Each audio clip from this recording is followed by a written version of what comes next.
Hello students, welcome to my class. MA previous sociology के paper second के unit 4 का हम अध्ययन कर रहे हैं और जैसा कि आप जानते हैं यूनिट 4 संबंधित है मैक्स वेबर के समाजशास्त्रीय योगदान से और इसीलिए आज हम मैक्स वेबर का एक बहुत ही महत्वपूर्ण सिद्धांत थियोरी ऑफ सोशल एक्शन सामाजिक क्रिया का सिद्धांत प्रारंभ करने जा रहे हैं। आज हम अपनी विवेचना का प्रथम भाग देखेंगे। मैं Anupama Saha, associate professor sociology, government college Sirohi, Rajasthan. Max Weber defines sociology as the comprehensive science of social action. तो ये तो मैंने आपको पिछले वीडियो में भी बताया था कि मैक्स वेबर ने समाजशास्त्र को सामाजिक क्रिया के व्यापक अध्ययन का विज्ञान बताया है। तो अब दूसरा सवाल जो हमारे मन में उठता है वो ये है कि आखिर सोशल एक्शन क्या है। तो वो सबसे पहले सोशल एक्शन को ही डिफ़ाइन करते हैं। He then went on to define social action. Action is social insofar as, by virtue of the subjective meaning attached to it by the acting individuals, it takes account of the behavior of others and thereby oriented in its course. तो वो ये कह रहे हैं कि क्रिया सामाजिक कब है, कौन सी क्रिया को हम सामाजिक क्रिया कहेंगे। हम सामाजिक क्रिया उस क्रिया को कहेंगे जो कोई भी व्यक्ति किसी अन्य व्यक्तियों या व्यक्तियों के समूहों के संदर्भ में करता है, किसी अन्य के प्रति करता है। और यह जो व्यवहार वह करता है वह कैसे करता है, अपना उन अन्यों के व्यवहारों को अपना एक निश्चित व्यक्तिनिष्ठ अर्थ देता है, अपना एक सब्जेक्टिव मीनिंग देता है और उस मीनिंग के आधार पर ही उसकी इंटरैक्शन की या उसकी क्रिया का जो स्वरूप है वह तय होता है। तो वो ये कह रहे हैं कि समाज में व्यक्ति अलग अलग दशाओं में एक दूसरे के प्रति क्रिया करते हैं और ये क्रिया करते हुए वे अन्य के व्यवहारों को अपना एक अर्थ देते हैं, अपना एक व्यक्तिनिष्ठ अर्थ देते हैं और उस अर्थ के आधार पर ही उनकी क्रिया का स्वरूप या दिशा या दशा तय होती है। तो सोशल एक्शन वह होगा जो अपने सब्जेक्टिव मीनिंग्स के कारण जिसमें व्यक्ति अन्यों के प्रति व्यवहार करते हैं और वो सब्जेक्टिव मीनिंग्स तय करते हैं कि उन व्यवहारों का नेचर या उनकी दशा दिशा किस प्रकार से तय होगी। तो अब आपके मन में ये सवाल उठ सकता है इस वक्त कि ये मीनिंग्स कहाँ से आते हैं, हम अन्य व्यक्तियों के व्यवहारों को जो मीनिंग्स देते हैं वो कहाँ से आते हैं। तो उनका सोर्स कुछ भी हो सकता है, पास्ट एक्सपीरियंस हो सकता है, पास्ट हो सकता है, प्रेजेंट हो सकता है, व्यक्तिगत जो वर्तमान की जो परिस्थितियां हैं वो हो सकता है, या भविष्य को देखते हुए भी भविष्य की परिस्थितियों को देखकर भी हम मीनिंग्स क्रिएट कर सकते हैं। तो मीनिंग्स के सोर्स जो हैं वो पास्ट में भी हो सकते हैं, भूत में भी हो सकते हैं, वर्तमान में भी और भविष्य में भी। और उन एक्सपीरियंसेस या उन कंडीशंस के आधार पर या भविष्य की एक्सपेक्टेशंस के आधार पर हम मीनिंग्स देते हैं और उन मीनिंग्स के आधार पर हम क्या मीनिंग दे रहे हैं उसी मीनिंग के आधार पर हमारा जो अंतर्क्रिया का जो स्वरूप है, उसकी जो दशा दिशा है वो तय होती है। अब मैं एक थोड़ा सा सिंपलिस्टिक सा एग्जाम्पल दे रही हूँ आप लोगों को ताकि आप इस बात को समझ सकें, सिर्फ समझाने के लिए कि वास्तव में सोशल एक्शन क्या है। दो परिस्थितियों को हम कंपेयर करेंगे और उससे आपको पता चल जाएगा कि सोशल एक्शन के बारे में मैक्स वेबर क्या कहना चाह रहे हैं। देखिए, आमतौर पर फ्रेंडशिप एक मित्रता जो है वो संबंधों का एक स्वरूप है। संबंधों के कई स्वरूप हो सकते हैं। आपके दो व्यक्तियों के बीच मित्रता हो सकती है, दो व्यक्तियों के बीच प्रतिस्पर्धा के संबंध हो सकते हैं, दो व्यक्तियों के बीच ईर्ष्या के संबंध हो सकते हैं, दो व्यक्तियों के बीच तनाव के संबंध हो सकते हैं, दो व्यक्तियों के बीच सुपर ऑर्डिनेशन सबऑर्डिनेशन के यानी कोई आपसे सीनियर जूनियर के रिलेशनशिप हो सकते हैं। तो जो फॉर्म है रिलेशनशिप्स का वो अलग अलग हो सकता है। तो अब जैसे दो मित्र हैं वो मिले, मान लीजिए कि आप कॉलेज गए बहुत समय के बाद और आपका एक बहुत पुराना मित्र वहाँ पर मिला, बहुत भीड़ है कॉलेज में, कोई प्रोग्राम चल रहा है और आपका एक बहुत पुराना मित्र वहाँ दिखाई दिया जिससे आप बहुत लंबे समय बाद मिल रहे हैं, वो कुछ दूरी पर है और आपने उसे देखा और जैसे ही आपने देखा आपने उसकी तरफ हाथ हिला करके, वेव करके उसके प्रति आपने व्यवहार किया। ठीक है, तो ये जो व्यवहार है आप एक पर्टिकुलर कंडीशन में हैं और आपको आपका मित्र दिखाई देता है जो, और आपने उसके प्रति एक व्यवहार किया। अब उसने आप वो आपके सामने है, आपने उसको हाथ हिलाकर, क्योंकि वो आपका बहुत पुराना मित्र है, आप खुश हुए उसे बहुत लंबे समय बाद मिलकर और आपने उसके प्रति एक व्यवहार किया, आपने उसको हाथ से वेव करते हुए कोई इशारा किया। उसने आपकी तरफ देखा तो सही, लेकिन जैसे जिस उत्साह के साथ आपने उसको वेव किया था, शायद उस उत्साह के साथ उसने आपको जवाब नहीं दिया। तो आपने उसके प्रति व्यवहार किया, आपके व्यवहार को उसने देखा, उसने अपना कोई अर्थ दिया और उसके अनुसार उसने प्रतिक्रिया दी और फिर उसकी प्रतिक्रिया को आपने एक अर्थ दिया। मान लीजिए कि आपने जब देखा कि वो उसने उसी उत्साह से जवाब नहीं दिया है, तो आपको थोड़ा बुरा लगा कि भाई मैंने इतना उत्साह के साथ अपने पुराने मित्र को देखा, उसको वेव किया, उससे बात करने की कोशिश की, लेकिन उसने बहुत ही बेरुखा व्यवहार किया, कुछ रिएक्शन ही नहीं दिया, उसने मुझे इग्नोर किया। तो फिर आप भी उसकी तरफ नहीं देखते और आप आगे बढ़ जाते हैं। तो जो भी आपने मीनिंग दिया उसके व्यवहार का, उसी के अनुसार आपने अपना आगे की प्रतिक्रिया की और आप उसको इग्नोर करके आप आगे बढ़ गए।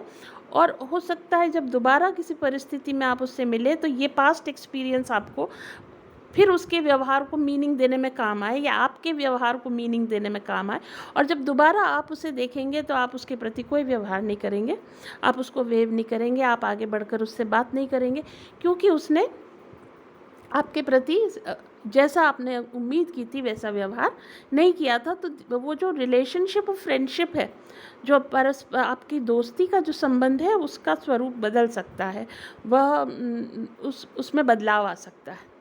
तो ये एक सिचुएशन है। एक दूसरी सिचुएशन ये है कि वही परिस्थिति है, वही दशा है और आप कॉलेज गए और आपको आपका एक पुराना साथी मिला और आपने उसको बहुत उत्साह के साथ वेव किया, और फिर आपका जो मित्र है उसने आपको देखा लेकिन उसने इग्नोर किया, उसने वैसे ही उत्साहपूर्वक आपको जवाब नहीं दिया। तो आपने अब उसको क्या मीनिंग दिया कि शायद मेरे उस व्यक्ति ने मुझे पहचाना नहीं, और वो उसे याद नहीं आया या वो अपनी ख़यालों में है। तो आप उसके पास जाते हैं और उसके पास जा कर के और उससे मिलते हैं और उसे बताते हैं कि आप कौन हैं, आप उसके मित्र हैं, और उससे कहते हैं कि मैंने हाथ हिलाया और आपने रिस्पॉन्ड नहीं किया। एंड देन ही सेज, और उसका रिएक्शन तब ये हो कि अरे अरे अरे मैंने तो देखा ही नहीं, या मैं किसी और बात में, मेरा ध्यान उस समय कहीं और था, और वो बहुत अच्छी तरह, बहुत आपसे भी दुगने उत्साह से आपसे मिलता है। तो अब आपने जो व्यवहार किया उसको, उसके मीनिंग्स बिल्कुल बदल गए। अब वो आपके प्रति अलग तरीक़े से व्यवहार कर रहा है और आप उसके प्रति अलग तरीक़े से व्यवहार कर रहे हैं। आपके बीच में जो संबंध है उसका स्वरूप बदल रहा है। अब जब आप दोबारा मिलेंगे तो आप उसी उत्साह से उसके साथ मिलेंगे। तो कहने का मतलब ये है कि हम जो भी मीनिंग दे रहे हैं व्यवहार का, एक ने ये मीनिंग दिया कि नहीं, ये मेरे मित्र ने सही तरीक़े से रिस्पॉन्ड नहीं किया और आपके बीच की जो दूरी है वो थोड़ी बढ़ गई। दूसरे व्यक्ति ने उसके व्यवहार को एक अलग तरह से इंटरप्रेट किया कि शायद वो मुझे नहीं पहचान पाया या उसका ध्यान कहीं और था, और वो फिर से उस अर्थ को समझ करके और वो फिर उसके पास जाकर फिर उसे अपनी याद दिलाता है। तो वेबर वास्तव में ये कह रहे हैं कि हमारे जितने भी इंटरैक्शंस होते हैं उनमें हम अपने व्यक्तिनिष्ठ अर्थ जो दे रहे हैं किसी भी व्यवहार को, उसके आधार पर ही हमारे जो इंटरैक्शंस हैं, हमारी जो क्रिया प्रतिक्रिया है, उसका स्वरूप तय होता है। तो ये एग्ज़ाम्पल सिर्फ़ और सिर्फ मैंने आपको इसलिए दिया ताकि मैं ये समझा सकूं कि मैक्स वेबर क्या कहना चाह रहे हैं सोशल एक्शन से। तो वो दरअसल ये कहना चाह रहे हैं कि मनुष्य कोई फिज़िकल ऑब्जेक्ट नहीं है कि उसको आपने जलाया किसी को या 100 डिग्री तक उबाला तो उसका एक सेट रिएक्शन होगा। मनुष्य स्वयं एक चेतन प्राणी है और वो लगातार चीज़ों को, व्यवहारों को, अन्य व्यक्तियों के व्यवहारों को, दिशाओं को देखता, समझता और अपने मीनिंग्स देता है। और इसलिए इन मीनिंग्स के आधार पर फिर उनके आपसी जो इंटरैक्शंस हैं, जो उनके संबंध हैं, उनका स्वरूप तय होता है। और इसलिए हमें जो सामाजिक संबंध हैं या जो सामाजिक क्रियाएं हैं उनको समझने के लिए हमें स्वयं को जो एक्टर है उसकी जगह रख कर के और समझना पड़ेगा कि वो किसी भी व्यवहार को क्या मीनिंग दे रहा है। और जब तक हम उस मीनिंग को नहीं समझेंगे तब हम उस व्यवहार के स्वरूप को नहीं समझ सकते। For Weber, the combined qualities of action and meaning were the central facts for sociology's scientific analysis. तो वो कह रहे हैं कि इसलिए जब हम समाजशास्त्र में वैज्ञानिक अध्ययन करें तो एक्शन, क्रिया और अंडरलाइंग मीनिंग्स, उसके पीछे के जो अर्थ हैं, इन दोनों को समझना बहुत ज़रूरी है। जब तक हम इन दोनों को नहीं समझेंगे तब तक हम किसी भी सामाजिक क्रिया का सही अर्थ नहीं लगा पाएंगे। अगर हम इनको हटा देंगे तो जो कुछ भी हम जानेंगे, अगर हम केवल व्यवहार को ही देखें और उसके पीछे के मीनिंग्स को नहीं देखेंगे तब तक हमें व्यवहार का सही कारण पता नहीं चलेगा। और इसलिए मीनिंग्स, मोटिव्स ये जानना बहुत ज़रूरी है। हर व्यवहार को उसकी कंप्लीशन में, उसकी टोटलिटी में अगर हमें उसे समझना है, उसकी सही प्रकृति को हमें समझना है तो हमें दोनों चीज़ों को समझना होगा।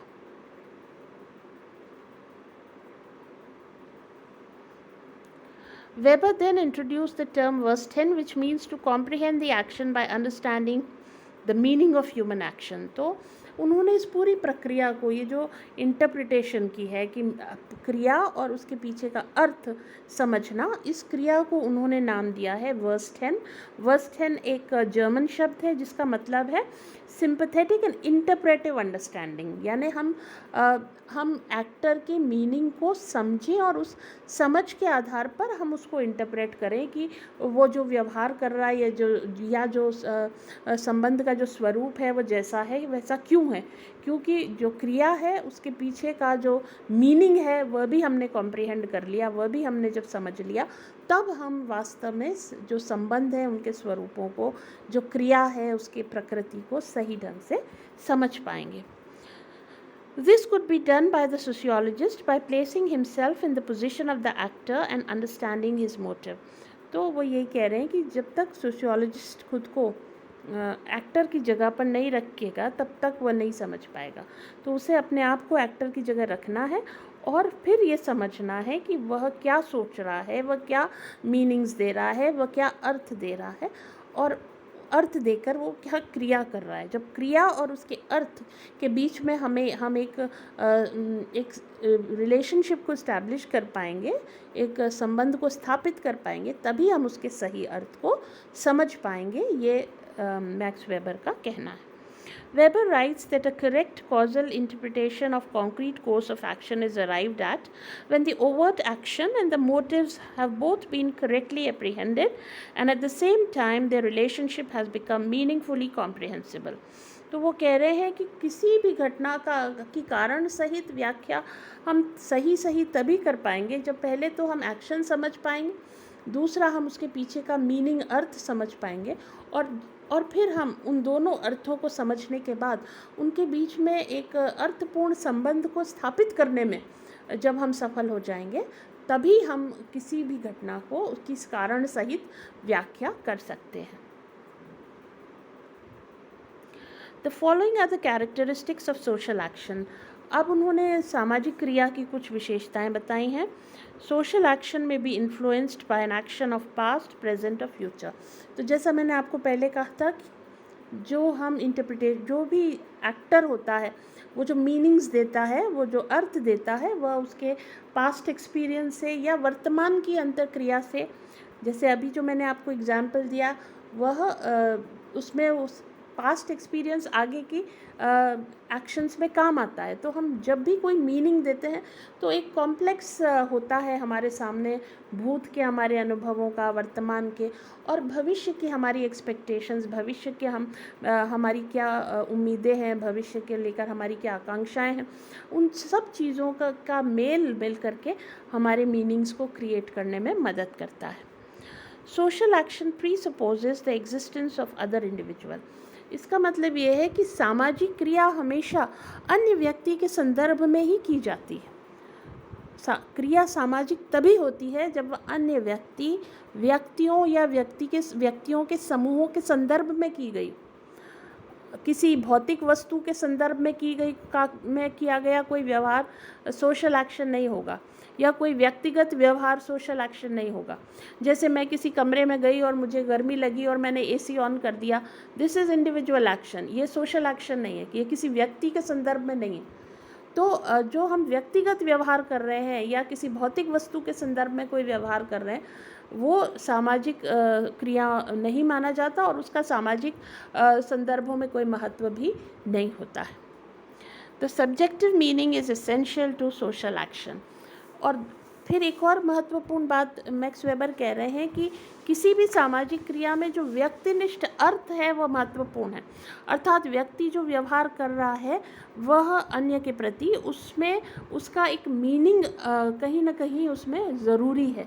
अर्थात वह उसके व्यवहारों को अपना कोई अर्थ दे रहा है, वह उसके व्यवहारों को अपने अर्थ के आधार पर इंटरप्रेट कर रहा है, उसके व्यवहार को अपने व्यक्तिनिष्ठ अर्थ के आधार पर समझकर अपना व्यवहार या प्रतिक्रिया कर रहा है, तब वह सोशल एक्शन होगा। कई बार व्यक्ति बिना किसी अन्य व्यक्ति के व्यवहार को समझे केवल इमिटेटिव बिहेवियर करता है, तो उसको हम सोशल एक्शन नहीं कहेंगे। जैसे आप सड़क पर जा रहे हैं और बारिश आई और आपने देखा कि एक व्यक्ति ने छाता निकाल लिया, दूसरे ने भी देख के निकाल लिया, तीसरे ने भी निकाल लिया, तो ये सोशल एक्शन नहीं है, क्योंकि ये एक इमिटेटेड एक्शन है। आप नकल कर रहे हैं, आप बहुत दिमाग नहीं लगा रहे, आप कोई मीनिंग्स नहीं दे रहे, क्योंकि सब कर रहे हैं इसलिए आप भी कर रहे हैं।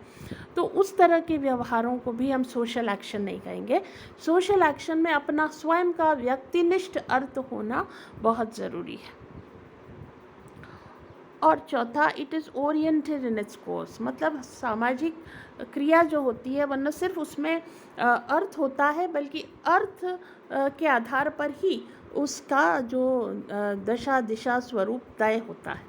जो अर्थ आप दे रहे हैं उस अर्थ के आधार पर ही वह क्रिया प्रतिक्रिया आगे संचालित होती है। तो ये 4 जो विशेषताएं हैं वो सामाजिक क्रिया की हैं। तो मैक्स वेबर ये कह रहे हैं कि हम जो व्यक्ति होते हैं वे अलग अलग सामाजिक दशाओं में अन्य व्यक्तियों के साथ अंतर्क्रिया करते हैं, और उस अंतर्क्रिया के प्रोसेस में एक दूसरे के प्रतिक्रिया करते हुए वे एक दूसरे के व्यवहारों को अपना अपना व्यक्तिनिष्ठ अर्थ देते हैं, और जो अर्थ वो देते हैं उसके आधार पर ही उनकी क्रिया या उनके इंटरैक्शन या उनके संबंधों की दशा दिशा या स्वरूप तय होता है। तो सोशियोलॉजिस्ट का काम क्या है कि वो इन अंतर्क्रियाओं के, एक दूसरे के प्रति की गई क्रियाओं के, न सिर्फ क्रियाओं को देखें कि क्या क्रियाएं की जा रही हैं एक दूसरे के प्रति, बल्कि उसके पीछे छुपे मोटिव्स को, उनके पीछे छुपे मीनिंग्स को भी जाने, और फिर मीनिंग्स और एक्शन, अर्थ और क्रिया के बीच में एक संबंध को वो स्थापित कर पाए, तब ही वह किसी भी एक्शन को, किसी भी व्यवहार को समझ पाएगा। तो सामाजिक क्रिया के संदर्भ में इतनी बात करते हुए उसके बाद मैक्स वेबर ने हमें वह तरीके भी बताए जिसके आधार पर हम सामाजिक क्रिया को समझ सकते हैं या उसको इंटरप्रेट कर सकते हैं। उन्होंने कहा कि जो अलग अलग तरह की सामाजिक क्रियाएं हैं उनको हम 4 श्रेणियों में विभाजित कर सकते हैं। उनके मीनिंग्स के आधार पर या मोटिव्स के आधार पर हम सामाजिक क्रिया को 4 प्रमुख श्रेणियों में विभाजित कर सकते हैं। और ये 4 श्रेणियां जो हैं उन्होंने बताई। सबसे पहली उन्होंने कहा रैशनल लीगल एक्शन, यानी तार्किक सामाजिक क्रिया। दूसरी उन्होंने बताई मूल्य आधारित सामाजिक क्रिया। तीसरी उन्होंने बताई संवेगात्मक सामाजिक क्रिया, और चौथी परंपरात्मक सामाजिक क्रिया। अर्थात सामाजिक क्रिया को जब हम कैटेगराइज करें, उसे श्रेणीबद्ध करें, ये जाने कि उसके पीछे का मोटिव, उसके पीछे के मीनिंग्स क्या हैं, तो उन मीनिंग्स को इंटरप्रेट करने के लिए या उन मीनिंग्स को डिसिफर करने के लिए, समझने के लिए उन्होंने 4 श्रेणियां हमें दी हैं। तो ये 4 श्रेणियां क्या हैं, सोशल एक्शन के जो 4 प्रकार हैं वो क्या हैं, उनके बारे में विस्तार से चर्चा हम अगली क्लास में करेंगे। तो आज के लिए बस इतना ही। मैं उम्मीद करती हूँ कि सोशल एक्शन का जो बेसिक कॉन्सेप्ट है, जो बेसिक अवधारणा है, उसके बारे में आपको कुछ समझ विकसित हुई होगी। तथापि अगर आपके कोई सवाल हैं, कोई जिज्ञासाएं हैं, कोई प्रश्न है, तो वो आमंत्रित हैं। आप सभी का बहुत बहुत धन्यवाद।